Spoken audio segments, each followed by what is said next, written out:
Hi everyone, it's Lynn Dion from Pink Whisper Designs. Today I want to show you a really cute shaker card. We're going to be using several products from Art Impressions. We're going to also be using a brand new frame die set from Art Impressions. So let's go ahead and get started. We're going to be using all the little owls from the Autumn Owl Cubbies die set. We won't be using the little cubby today, but you certainly could for another card. I'm just going to grab all those little owls, and I'm also going to grab that little witch's hat, which also comes with the set.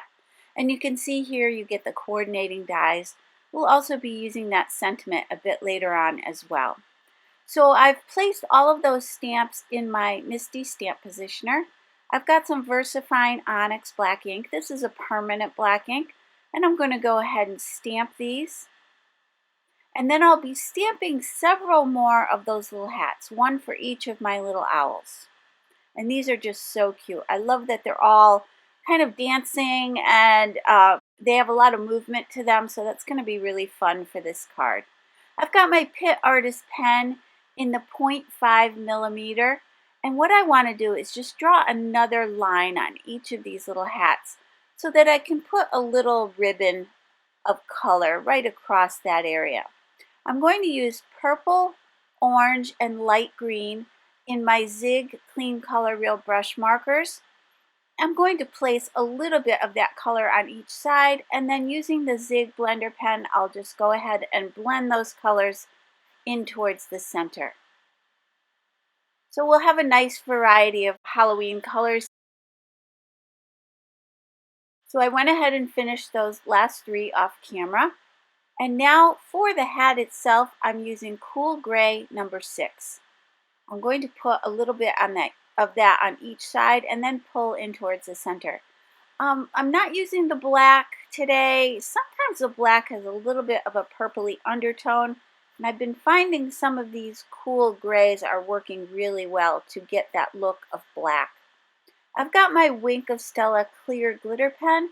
I'm going to add a little glitter to the stripes on each of those hats. And then I've grabbed my sugared almond pink, and I'm going to put pink on each of their cheeks.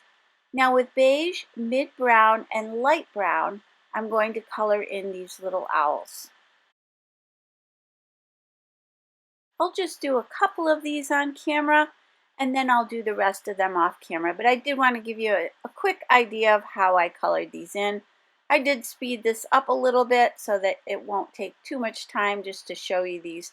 They're so tiny, they're really easy and quick to color in. As I said earlier, we're going to make a really fun shaker card today. We're going to use a brand new die set from Art Impressions, which is a leaf frame.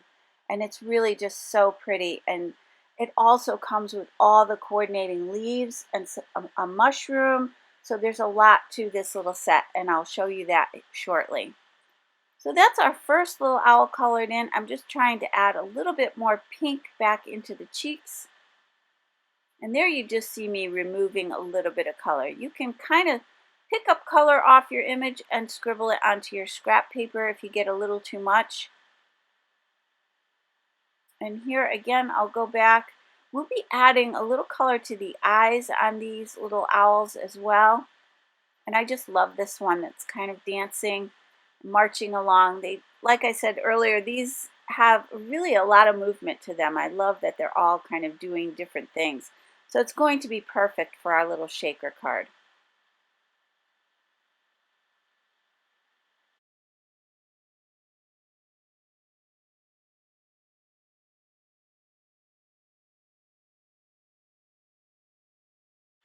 So now I'll finish again coloring all of those off camera so you can see how cute these are. And then with the yellow, I'm going to add that to the eyes, and I thought that really finished these off nicely. Let me show you that up close. Now I've got the coordinating dies that did come with that cubby set, so let's go ahead and cut those. I'm just using my steel die cutters. These are a new product that are being carried by Art Impressions, and they also carry the Post-it cover up and labeling tape, and I'm going to use that just to hold these dies in place while I run them through my Sizzix Sidekick machine. So now that we have all of those little pieces die cut, let's set those aside. Now here's that fall leaf frame die set that I was telling you about earlier. And look at all these little extra pieces you get. That I'm showing you there is just showing you what die cuts out of the frame when you do that die cutting. And these are the dies that come with the set that will die cut all these little pieces. We're not going to be using these today, but I did want to show them to you. Get the leaves, you get a couple little mushrooms, some little sprigs, and a little tiny acorn, which is just so cute. So that's also what comes with the set. Again, we're not going to be using those, so I'm going to set those aside. Let's go ahead and die cut this beautiful leaf frame. I'm using the Lawn Fawn Sparkle cardstock, and you can see that almost any of these colors would work really well. I'm going to grab that one that has more of a goldy tone to it, and I'm going to run that through the Spellbinders Platinum 6 die cutting machine. I'm going to run it through about 3 or 4 times, and I've placed it on an angle so that it runs through my machine really easily. Let's go ahead and pop that out. I'm using my Spellbinders tool-in-one to pop out all those little pieces.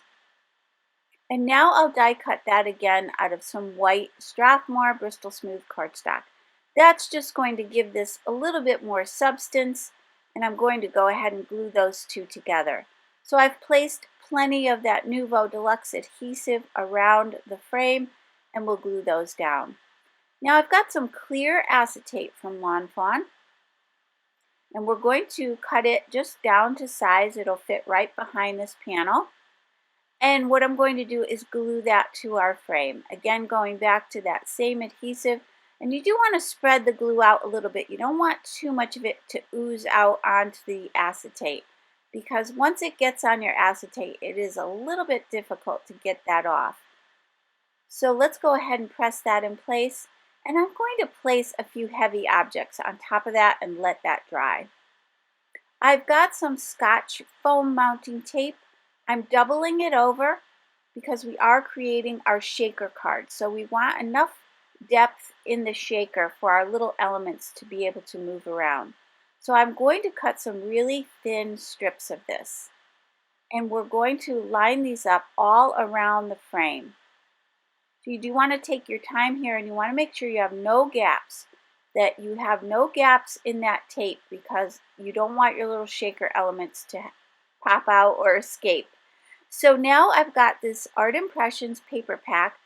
This is a Halloween journal paper pack, and you can see all these beautiful double-sided papers you get.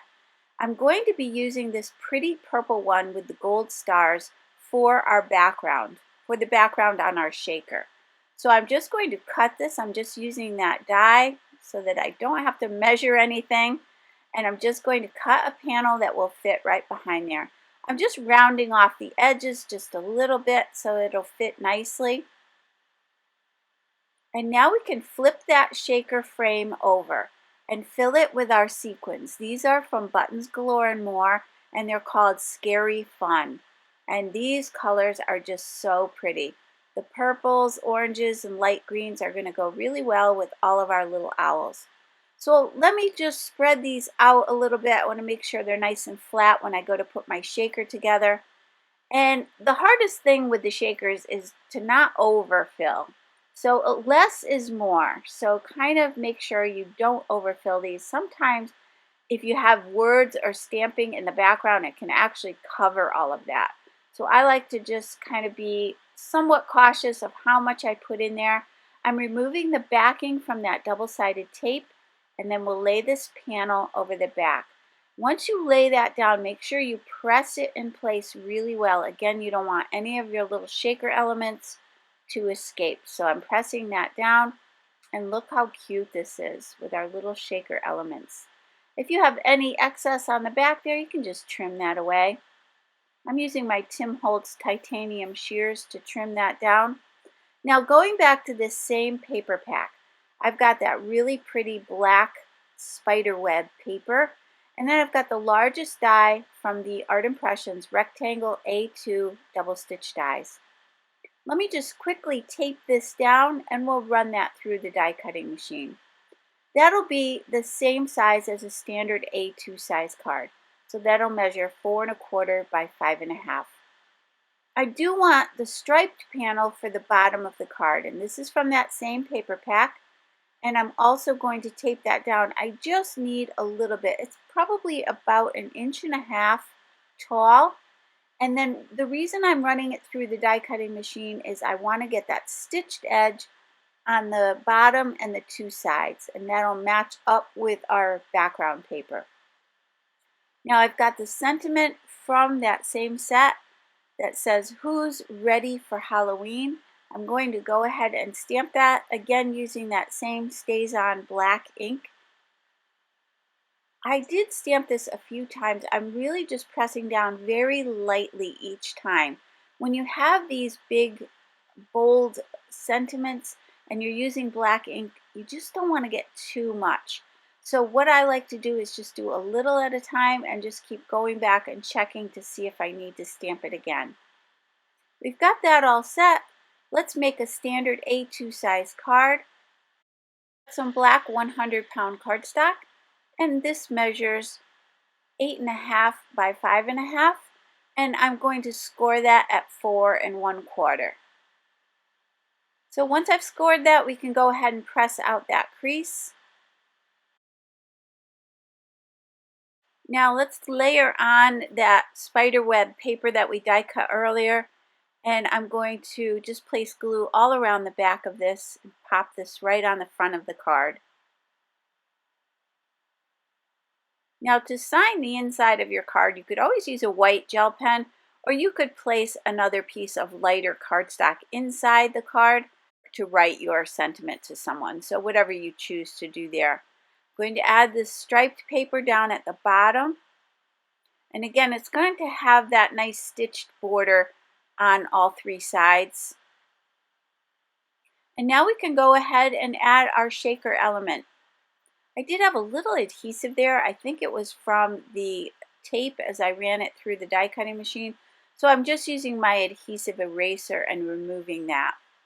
Now we'll add glue to the back of the shaker, and I'm going to place that sort of up towards the top of the card, just overlapping that striped paper just a little bit, maybe about 1/2 inch. And again, I'll place a few heavy objects on there and let that dry. I've got my little owls, so let's put a little hat on each of these. And again, these are just so sweet.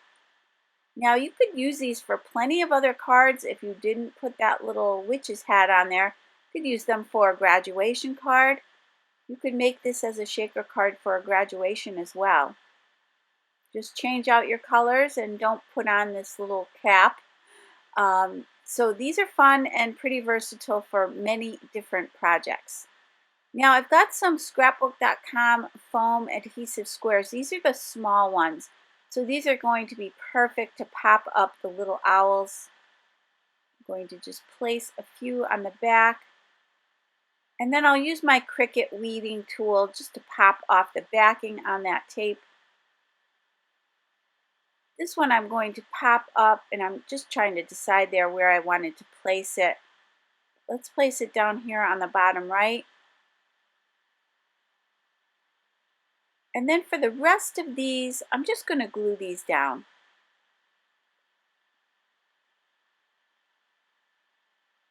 Now all of the products I'm using today are listed and linked down below and also on my blog.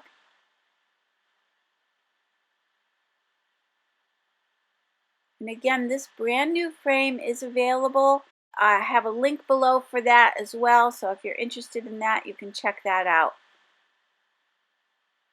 So once I have all my little owls in place, I decided to come back in and add a few more of those sequins. So that's the same sequin mix. I'm going to add a few down at the bottom, and then I'm actually going to add a few on the acetate so that when you shake this around, there will always be a few up top on your shaker element, because sometimes when you stand this up on a table, they all drop down towards the bottom. So by sprinkling a few around the acetate, you can kind of keep that interest even when the card is standing upright. So I've placed those down.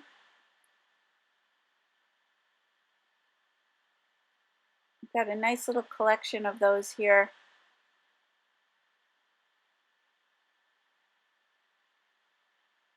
And now I've got my white gel pen, and I'm going to add some highlights to each of these little owls. And this is really quick and easy to do, and it makes everything pop out and gives a nice little highlight to all of your little objects.